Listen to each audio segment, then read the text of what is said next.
आइए सुनते हैं मुंशी प्रेमचंद के लिखे उपन्यास प्रेमा का चौथा भाग, जवानी की मौत। समय हवा की तरह उड़ता चला जाता है। 1 महीना गुजर गया। जाड़े का कूच हुआ और गर्मी की लहन डोरी होली आ पहुंची। इस बीच में अमृत राय ने 2-3 जलसे किए और यद्यपि सभासद 10 से ज्यादा कभी न हुए, मगर उन्होंने हियाब न छोड़ा। उन्होंने प्रतिज्ञा कर ली थी कि चाहे कोई आए या न आए, मगर नियत समय पर जलसा जरूर किया करूंगा। इसके उपरांत उन्होंने देहातों में जा जाकर सरल सरल भाषाओं में व्याख्यान देना शुरू किया और समाचार पत्रों में सामाजिक सुधार पर अच्छे अच्छे लेख भी लिखे। इनको तो इसके सिवाय कोई काम न था। उधर बेचारी प्रेमा का हाल बहुत बेहाल हो रहा था। जिस दिन उसे उनकी आखिरी चिट्ठी पहुंची थी, उसी दिन से उसकी रोगियों की सी दशा हो रही थी। हर घड़ी रोने से काम था। बेचारी पूर्णा सिरहाने बैठे समझाया करती, मगर प्रेमा को जरा भी चैन न आता। वो बहुधा पड़े पड़े अमृत राय की तस्वीर को घंटों चुपचाप देखा करती। कभी कभी जब बहुत व्याकुल हो जाती तो उसके जी में आता कि मैं भी उनकी तस्वीर की वही गत करूं जो उन्होंने मेरी तस्वीर की है। मगर फिर तुरंत ये ख्याल पलटा खा जाता। वो उस तस्वीर को आंखों से लेती, उसको चूमती और छाती से चिपका लेती। रात में अकेले चारपाई पर पड़े पड़े आप ही आप प्रेम और मोहब्बत की बातें किया करती। अमृत राय के कुल प्रेम पत्रों को उसने रंगीन कागज पर मोटे अक्षरों में नकल कर लिया था। जब जी बहुत बेचैन होता तो पूर्णा से उन्हें पढ़वाकर सुनती और रोती। भावज के पास तो वो पहले भी बहुत कम बैठती थी, मगर अब माँ से भी कुछ खिंची रहती, क्योंकि वो बेटी की दशा देख देख कर कुढ़ती और अमृत राय को इसका कारण समझकर कोसती। प्रेमा से ये कठोर वचन न सुने जाते। वो खुद अमृत राय का जिक्र बहुत कम करती। हाँ, जब पूर्णा या कोई और दूसरी सहेली उनकी बात चलाती तो उसको खूब कान लगाकर सुनती। प्रेमा एक ही मास में गलकर कांटा हो गई। अब उसको अपने जीवन की कोई आशा न थी। घर के लोग उसकी दवा दारू में रुपया ठीकरी की तरफ फूंक रहे थे, मगर उसको कुछ फायदा न होता। कई बार लाला बद्री प्रसाद जी के जी में ये बात आई कि इसे अमृत राय से ही ब्याह दूं, मगर फिर भाई बहन के डर से ही आब न पड़ता। प्रेमा के साथ बेचारी पूर्णा भी रोगणी बनी हुई थी। आखिर होली का दिन आया। शहर में चारों ओर अबीर और गुलाल उड़ने लगा। बिरादरी वालों के यहाँ से जनानी सवारियां आना शुरू हुईं और उसे उनकी खातिर से बनाव श्रृंगार करना, अच्छे अच्छे कपड़े पहनना, उनका आदर सम्मान करना और उनके साथ होली खेलना पड़ा।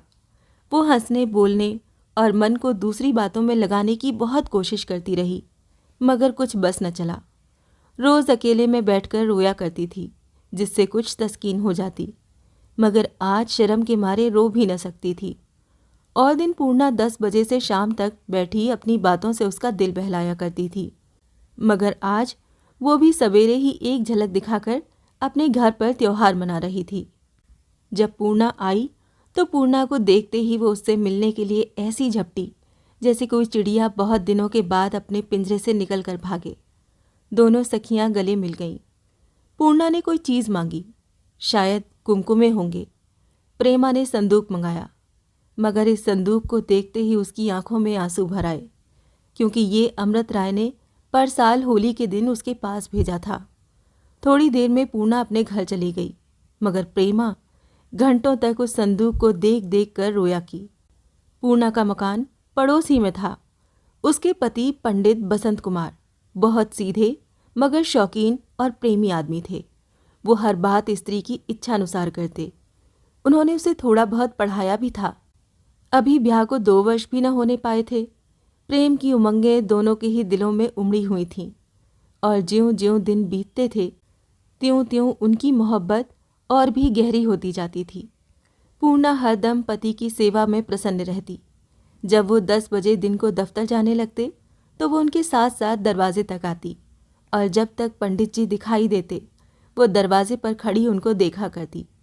शाम को जब उनके आने का समय होता तो वो फिर दरवाजे पर आकर राह देखती, और ज्यों ही वो आ जाते उनकी छाती से लिपट जाती और अपनी भोली भाली बातों से उनकी दिन भर की थकान को धो देती। पंडित जी की तनख्वाह 30 रुपए से अधिक न थी, मगर पूर्णा ऐसी किफ़ायत से काम चलाती कि हर महीने में उसके पास कुछ न कुछ बच रहता था।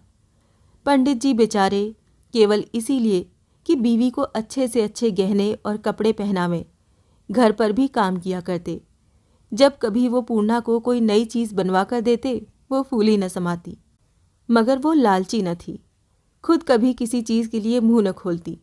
सच तो ये है कि सच्चे प्रेम की आनंद ने उसके दिल में पहनने ओढ़ने की लालसा बाकी न रखी थी। आखिर आज होली का दिन आ गया। आज के दिन का क्या पूछना, जिसने साल भर चीथड़ों पर काटा, वो भी आज कहीं न कहीं से उधार ढूंढ कर लाता है और खुशी मनाता है। आज लोग लंगोटी में फाग खेलते हैं। आज के दिन रंज करना पाप है। पंडित जी की शादी के बाद ये दूसरी होली पड़ी थी। पहली होली में बेचारे खाली हाथ थे, बीवी की कुछ खाते न कर सके थे। मगर अब की उन्होंने बड़ी बड़ी तैयारियां की थीं। कोई 150 रुपया ऊपर से कमाया था। उसमें बीवी के वास्ते एक सुंदर कंगन बनवा रखा था, कई उत्तम साड़ियां मोल लाए थे और दोस्तों को न्योता भी दे रखा था। इसके लिए भांति भांति के मुरब्बे, अचार, मिठाइयाँ मोल लाए थे और गाने बजाने के सामान भी इकट्ठे कर रखे थे। पूर्णा आज बनाव चुनाव किए इधर उधर छवि दिखाती फिरती थी। उसका मुखड़ा कुंदन की तरह दमक रहा था। उसे आज अपने से सुंदर संसार में कोई दूसरी औरत न दिखाई देती थी। वो बार बार पति की ओर प्यार की निगाहों से देखती। पंडित जी भी उसके श्रृंगार और यौवन पर आज ऐसे रीझे हुए थे कि बेर बेर घर आते और उसको गले लगाते। कोई 10 बजे होंगे कि पंडित जी घर में आए और मुस्कुराकर पूर्णा से बोले, प्यारी, आज तो जी चाहता है तुमको आंखों में बिठा लें। पूर्णा ने धीरे से एक ठोका देकर और रसीली निगाहों से देखकर कहा, वो देखो, मैं तो वहां पहले ही से बैठी हूं। इस छवि ने पंडित जी को लुभा लिया। वो झट बीवी को गले से लगाकर प्यार करने लगे। इन्हीं बातों में 10 बजे तो पूर्णा ने कहा, दिन बहुत आ गया, जरा बैठ जाओ तो उपटन मल दूं। देर हो जाएगी तो खाने में अबेर सवेर होने से सर दर्द होने लगेगा। पंडित जी ने कहा, नहीं नहीं, मैं उपटन नहीं मलवाऊंगा, लाओ धोती दो, नहाऊं। वाह, उपटन नहीं मलवाएंगे? आज की तो ये रीत है ही। आओ बैठ जाओ। नहीं प्यारी, इस वक्त जी नहीं चाहता, गर्मी बहुत है। पूर्णा ने लपक कर पति का हाथ पकड़ लिया और चारपाई पर बैठाकर उपटन मलने लगी। पंडित जी, मगर जरा जल्दी करना, आज मैं गंगा जी जाना चाहता हूं। अब दोपहर में कहाँ जाओगे? महरी पानी लाएगी, यहीं पर नहा लो। यहाँ नहीं, आज गंगा में बड़ी बहार रहेगी प्यारी। अच्छा, तो जरा जल्दी लौट आना, ये नहीं कि इधर उधर तैरने लगो। नहाते वक्त तुम बहुत दूर तक तैर जाया करते हो। थोड़ी देर में पंडित जी उपटन मलवा चुके और एक रेशमी धोती, साबुन, तौलिया और एक कमंडल हाथ में लेकर नहाने चले। उनका कायदा था कि घाट से जरा अलग नहाया करते। ये तैराक भी बहुत अच्छे थे, कई बार शहर के अच्छे तैराकों से बाजी मार चुके थे। यद्यपि आज घर से वादा करके चले थे कि न तैरेंगे, मगर हवा ऐसी धीमी धीमी चल रही थी और पानी ऐसा निर्मल था कि उसमें मध्यम मध्यम हलकोरे ऐसे भले मालूम होते थे और दिल ऐसी उमंगों पर था कि जी तैरने पर ललचाया। तुरंत पानी में कूद पड़े और इधर उधर कल्लोलें करने लगे। निदान उनको बीच धारे में कोई लाल चीज़ें बहती दिखाई दी। गौर से देखा तो कमल के फूल मालूम हुए। सूर्य की किरणों से चमकते हुए वो ऐसे सुंदर मालूम होते थे कि बसंत कुमार का जी उन पर मचल पड़ा। सोचा, अगर ये मिल जाएं तो प्यारी पूर्णा के कानों के लिए झुमके बनाऊं। वो मोटे ताजे आदमी थे। बीच धारे तक तैर जाना उनके लिए कोई बड़ी बात न थी। उनको पूरा विश्वास था कि मैं फूल ला सकता हूँ। जवानी दीवानी होती है, पर यह न सोचा था कि ज्यों-ज्यों मैं आगे बढ़ूंगा त्यों-त्यों फूल भी बढ़ेंगे। उनकी तरफ चले और कोई 15 मिनट में बीच धारे में पहुंच गए, मगर वहां जाकर देखा तो फूल इतना ही दूर और आगे था। अब कुछ कुछ थकान मालूम होने लगी थी, मगर बीच में कोई रेत ऐसा न था कि जिस पर बैठकर दम लेते। आगे बढ़ते ही गए, कभी हाथों से जोर मारते, कभी पैरों से जोर लगाते, फूलों तक पहुँचे, मगर उस वक्त तक हाथ पांव दोनों बोझल हो गए थे। यहाँ तक कि फूलों को लेने के लिए जब हाथ लपकाना चाहा तो उठ न सका।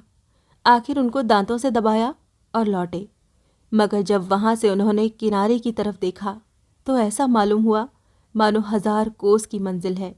बदन में जरा भी शक्ति बाकी न रही थी और पानी भी किनारे से धारे की तरफ बह रहा था। उनका हियाब छूट गया। हाथ उठाया तो वो न उठे, मानो वो अंग में थे ही नहीं। उस वक्त बसंत कुमार के चेहरे पर जो निराशा और बेबसी छाई हुई थी, उसके ख्याल करने से ही छाती फटती है। उनको मालूम हुआ कि हाय, मैं डूबा जा रहा हूँ। उस वक्त प्यारी पूर्णा की सुधि आई कि वो मेरी बाट देख रही होगी। उसकी प्यारी प्यारी मोहनी सूरत आंखों के सामने खड़ी हो गई। एक बार और हाथ फेंका, मगर कुछ बस न चला। आंखों से आंसू बहने लगे और देखते देखते वो लहरों में लोप हो गए। गंगा माता ने सदा के लिए उनको अपनी गोद में ले लिया। काल ने फूल के भेस में आकर अपना काम किया। उधर का हाल सुनिए। पंडित जी के चले जाने के बाद पूर्णा ने थालियां परसीं। एक बर्तन में गुलाल घोली, उसमें केसर मिलाया। पंडित जी के लिए संदूक से नए कपड़े निकाले, उनकी आस्तीनों में चुन्नटें डालीं। टोपी सादी थी, उसमें सितारे टाँके। आज माथे पर केसर का टीका लगाना शुभ समझा जाता है। उसने अपने कोमल हाथों से केसर और चंदन रगड़ा, पान लगाए, मेवे सरोते से कतर कतर कर कटोरे में रखे। पूर्णा रात ही को प्रेमा के बगीचे से सुंदर कलियां लेती आई थी और उनको तर कपड़े में लपेट कर रख दिया था। इस समय वो खूब खिल गई थीं। उनको तागे में गूंथ कर सुंदर हार बनाया और ये सब प्रबंध करके अपने प्यारे पति की राह देखने लगी। अब पंडित जी को नहाकर आ जाना चाहिए था, मगर नहीं, अभी कुछ देर नहीं हुई, आते ही होंगे। यही सोचकर पूर्णा ने 10 मिनट और उनका रास्ता देखा। अब उसे कुछ कुछ चिंता होने लगी। क्या करने लगे? धूप कड़ी हो रही है, लौटने पर नहाया बेनहाया एक हो जाएगा। कदाचित यार दोस्तों से बातें करने लगे होंगे। नहीं नहीं, मैं उनको खूब जानती हूँ।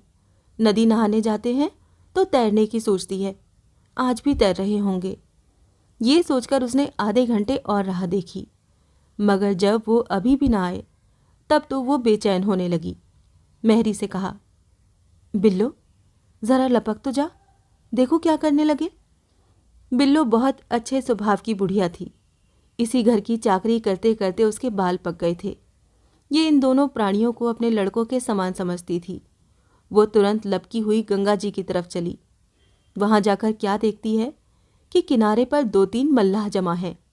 पंडित जी की धोती, तौलिया, साबुन, कमंडल सब किनारे पर धरे हुए हैं। ये देखते ही उसके पैर मन भर के हो गए। दिल धड़ धड़ करने लगा और कलेजा मुंह को आने लगा। हे नारायण, ये क्या गजब हो गया। बदहवास घबराई हुई नज़दीक पहुंची तो एक मल्लाह ने कहा, काहे बिल्लो, तुम्हारे पंडित नहाए आवर हैं? बिल्लो क्या जवाब देती। उसका गला रुंध गया, आंखों से आंसू बहने लगे, सर पीटने लगी। मल्लाहों ने समझाया कि अब रोए पीटे का होत है, उनकी चीज़ वस्तु लेब और घर का जाब। बेचारे बड़े भले मनई रहेन। बिल्लो ने पंडित जी की चीज़ें ली और रोते पीटते घर की तरफ चली। ज्यों ज्यों वो मकान के निकट आती, त्यों त्यों उसके कदम पीछे को हटे आते थे। हे नारायण, पूर्णा को ये समाचार कैसे सुनाऊंगी। वो बेचारी 16 सिंगार किए पति की राह देख रही है। ये खबर सुनकर उसकी क्या गत होगी। इस धक्के से उसकी तो छाती फट जाएगी। इन्हीं विचारों में डूबी हुई बिल्लो ने रोते हुए घर में कदम रखा। तमाम चीज़ें ज़मीन पर पटक दीं और छाती पर 2 हत्थड़ मारकर हाय हाय करने लगी। बेचारी पूर्णा इस वक्त आईना देख रही थी। वो इस समय ऐसी मगन थी और उसका दिल उमंगों और अरमानों से ऐसा भरा हुआ था कि पहले उसको बिल्लो के रोने पीटने का कारण समझ में ना आया। वो हकबका कर ताकने लगी कि यकायक सब माजरा उसकी समझ में आ गया। दिल पर एक बिजली कौंध गई, कलेजा सन से हो गया। उसको मालूम हो गया कि मेरा सुहाग उठ गया। जिसने मेरी बाह पकड़ी थी उससे सदा के लिए बिछड़ गई। उसके मुंह से केवल इतना निकला, हाय नारायण, और वो पछाड़ खाकर धम से जमीन पर गिर पड़ी। बिल्लो ने उसको संभाला और पंखा झलने लगी। थोड़ी देर में पास पड़ोस की सैकड़ों औरतें जमा हो गईं। बाहर भी बहुत आदमी एकत्र हो गए। राय हुई कि जाल डलवाया जाए। बाबू कमला प्रसाद भी आए थे। उन्होंने पुलिस को खबर की। प्रेमा को ज्यों ही इस आपत्ति की खबर मिली, उसके पैर तले से मिट्टी निकल गई। चटपट ओढ़कर घबराई हुई कोठे से उतरी और गिरती पड़ती पूर्णा के घर की तरफ चली। माँ ने बहुत रोका, मगर कौन सुनता है। जिस वक्त वो वहां पहुंची, चारों ओर रोना धोना हो रहा था। घर में कोई ऐसा न था जिसकी आंखों से आंसू की धारा न बह रही हो। अभागिनी पूर्णा का विलाप सुन सुनकर लोगों के कलेजे मुंह को आ जाते थे। हाय, पूर्णा पर जो पहाड़ टूट पड़ा, वो साथ में बैरी पर भी न टूटे। अभी 1 घंटा पहले वो अपने को संसार की सबसे भाग्यवान औरतों में समझती थी, मगर देखते ही देखते क्या का क्या हो गया। अब उसका सा अभागा कौन होगा। बेचारी समझाने बुझाने से जरा चुप हो जाती, मगर ज्यों ही पति की किसी बात की सुध आती, त्यों ही फिर दिल उमड़ आता और नैनों से तीर की झड़ी लग जाती। चित्त व्याकुल हो जाता और रोम रोम से पसीना बहने लगता। हाय, क्या 1-2 बात याद करने की थी। उसने 2 वर्ष तक अपने प्रेम का आनंद लूटा था। उसकी एक एक बात, उसका हंसना, उसका प्यार की निगाहों से देखना उसको याद आता था। आज उसने चलते चलते कहा था, प्यारी पूर्णा, जी चाहता है तुझे आंखों में बिठा लूं। अफसोस, अब कौन प्यार करेगा। अब किसकी पुतलियों में बैठूंगी, कौन कलेजे में बिठाएगा। उस रेशमी धोती और तौलिए पर दृष्टि पड़ी तो जोर से चीख उठी और दोनों हाथों से छाती पीटने लगी। निदान प्रेमा को देखा तो झपट कर उठी और उसके गले से लिपट कर ऐसी फूट फूट कर रोई कि भीतर तो भीतर, बाहर मुंशी बद्री प्रसाद, बाबू कमला प्रसाद और दूसरे लोग आंखों से रुमाल दिए बेअख्तियार रो रहे थे। बेचारी प्रेमा के लिए महीने भर से खाना पीना दुर्लभ हो रहा था। विरहनल में जलते जलते वो ऐसी दुर्बल हो गई थी कि उसके मुंह से रोने की आवाज़ तक न निकलती थी। हिचकियां बंधी हुई थीं और आंखों से मोती के दाने टपक रहे थे। पहले वो समझती थी कि सारे संसार में मैं ही एक अभागन हूँ, मगर इस समय वो अपना दुख भूल गई और बड़ी मुश्किल से दिल को थाम कर बोली, प्यारी सखी, ये क्या गजब हो गया। प्यारी सखी इसके जवाब में अपना माथा ठोका और आसमान की ओर देखा, मगर मुंह से कुछ न बोल सकी। इस दुखियारी अबला का दुख बहुत ही करुणा योग्य था। उसकी जिंदगी का बेड़ा लगाने वाला कोई न था। उसके मैके में सिर्फ एक बूढ़े बाप से नाता था और वो बेचारा भी आजकल का मेहमान हो रहा था। ससुराल में जिससे अपनापा था वो परलोक से धारा। न सास न ससुर, न अपने न पराए, कोई चुल्लू भर पानी देने वाला दिखाई न देता था। घर में इतनी जथा जुगती भी न थी कि 1-2 साल के गुजारे भर को गुजारा हो जाता। बेचारे पंडित जी को अभी नौकरी करते दिन ही कितने हुए थे कि रुपया जमा कर लेते। जो कमाया वो खाया। पूर्णा को अभी ये बातें नहीं सूझी थीं। अभी उसको सोचने का अवकाश ही न मिला था। हाँ, बाहर मैदाने में लोग आपस में इस विषय पर बातचीत कर रहे थे। 2-2.5 घंटे तक उस मकान में स्त्रियों का ठट्टा लगा रहा, मगर शाम होते होते सब अपने घरों को सिधारे। त्योहार का दिन था, ज्यादा कैसे ठहरते। प्रेमा को कुछ देर से मूर्छा पर मूर्छा आने लगी थी। लोग उसे पालकी पर उठाकर वहां से ले गए और दिया में बत्ती पड़ते पड़ते उस घर में सिवाय पूर्णा और बिल्लो के और कोई न था। हाय, यही वक्त था कि पंडित जी दफ्तर से आया करते। पूर्णा उस वक्त द्वारे पर खड़ी उनकी राह देखा करती और ज्यों ही वो ड्योढ़ी में कदम रखते, वो लपक कर उनके हाथों से छतरी ले लेती और उनके हाथ मुंह धोने और जलपान की सामग्री इकट्ठी करती। जब तक वो मिष्ठान इत्यादि खाते, वो पान के बीड़े लगा रखती। वो प्रेम रस का भूखा, दिन भर का थका मांदा स्त्री की इन खातिरदारियों से गदगद हो जाता। कहाँ वो प्रीति बढ़ाने वाले व्यवहार और कहाँ आज का सन्नाटा। सारा घर भाएं भाएं कर रहा था। दीवारें काटने को दौड़ती थीं। ऐसा मालूम होता कि इसके बसने वाले उजड़ गए। बेचारी पूर्णा आंगन में बैठी हुई थी। उसके कलेजे में अब रोने का दम नहीं है और न आंखों में आंसू बहते हैं। हाँ, कोई दिल में बैठा खून चूस रहा है। वो शोक से मतवाली हो गई है। नहीं मालूम इस वक्त वो क्या सोच रही है। शायद अपने सिधारने वाले पिया से प्रेम की बातें कर रही है, या उससे कर जोड़कर विनती कर रही है कि मुझे भी अपने पास बुला लो। हमको शोकातुर का हाल लिखते ग्लानि होती है। वो उस समय पहचानी नहीं जाती। उसका चेहरा पीला पड़ गया है, होठों पर पपड़ी छाई हुई है, आंखें सूज आई हैं, सिर के बाल खुलकर माथे पर बिखर गए हैं, रेशमी साड़ी फटकर तार तार हो गई है, बदन पर गहने का नाम भी नहीं है, चूड़ियाँ टूटकर चकनाचूर हो गई हैं, लंबी लंबी सांसें आ रही हैं। वो चिंता, उदासी और शोक का प्रत्यक्ष स्वरूप मालूम होती है। इस वक्त कोई ऐसा नहीं है जो उसको तसल्ली दे। ये सब कुछ हो गया, मगर पूर्णा की आस अभी तक कुछ कुछ बंधी हुई है। उसके कान दरवाजे की तरफ लगे हुए हैं कि कहीं कोई उनके जीवित निकल आने की खबर लाता हो। सच है, वियोगियों की आस टूट जाने पर भी बंधी रहती है। शाम होते होते इस शोकदायक घटना की खबर सारे शहर में गूंज उठी। जो सुनता सिर धुनता। बाबू अमृत राय हवा खाकर वापस आ रहे थे कि रास्ते में पुलिस के आदमियों को एक लाश के साथ जाते देखा। बहुत से आदमियों की भीड़ लगी हुई थी। पहले तो वो समझे कि कोई खून का मुकदमा होगा, मगर जब दरियाफ्त किया तो सारा हाल मालूम हो गया। पंडित जी की अचानक मृत्यु पर उनको बहुत रंज हुआ। वो बसंत कुमार को भली भांति जानते थे। उन्हीं की सिफारिश से पंडित जी को दफ्तर में वो जगह मिली थी। बाबू साहब लाश के साथ साथ थाने पर पहुंचे। डॉक्टर पहले से ही आया हुआ था। जब उसकी जांच के निमित्त लाश खोली गई तो जितने लोग खड़े थे सबके रोंगटे खड़े हो गए और कई आदमियों की आंखों से आंसू निकल आए। लाश फूल गई थी, मगर मुखड़ा ज्यों का त्यों था और कमल के सुंदर फूल होठों के बीच दांतों तले दबे हुए थे। ये वही फूल थे जिन्होंने काल बनकर उसको डसा था। जब लाश की जांच हो चुकी तब अमृत राय ने डॉक्टर साहब से लाश को जलाने की आज्ञा मांगी, जो उनको सहज ही में मिल गई। इसके बाद वो अपने मकान पर आए, कपड़े बदले, बाइसिकल पर सवार होकर पूर्णा के घर पर पहुंचे। देखा तो चारों तरफ सन्नाटा छाया हुआ है। हर तरफ से सियापा बरस रहा है। यही समय पंडित जी के दफ्तर से आने का था। पूर्णा रोज इसी वक्त उनके जूते की आवाज़ें सुनने की आदी हो रही थी। इस वक्त ज्यों ही उसने पैरों की चाप सुनी, वो बिजली की तरह दरवाजे की तरफ दौड़ी, मगर ज्यों ही दरवाजे पर आई और अपने पति की जगह पर बाबू अमृत राय को खड़े पाया तो ठिठक गई।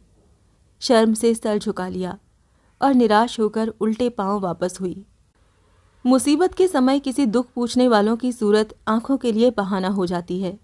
बाबू अमृत राय 1 महीने में 2-3 बार अवश्य आया करते थे और पंडित जी पर बहुत विश्वास रखते थे। इस वक्त उनके आने से पूर्णा के दिल पर एक ताज़ा सदमा पहुंचा। दिल फिर उमड़ आया और ऐसा फूट फूट कर रोई कि बाबू अमृत राय, जो मोम की तरह नर्म दिल रखते थे, बड़ी देर तक चुपचाप खड़े बिसूरा किए। जब जरा जी ठिकाने हुआ तो उन्होंने मेहरी को बुलाकर बहुत कुछ दिलासा दिया और दहलीज में खड़े होकर पूर्णा को भी समझाया और उसको हर तरह की मदद देने का वादा करके चिराग जलते जलते अपने घर की तरफ रवाना हुए। उसी वक्त प्रेमा अपनी मेहताबी पर हवा खाने निकली थी। उसकी आंखें पूर्णा के दरवाजे की तरफ लगी हुई थीं। निदान उसने किसी को बाइसिकल पर सवार उधर से निकलते देखा। गौर से देखा तो पहचान गई और चौंक कर बोली, अरे ये तो अमृत राय हैं। इससे आगे की कहानी जानने के लिए सुनिए प्रेमा का अगला भाग।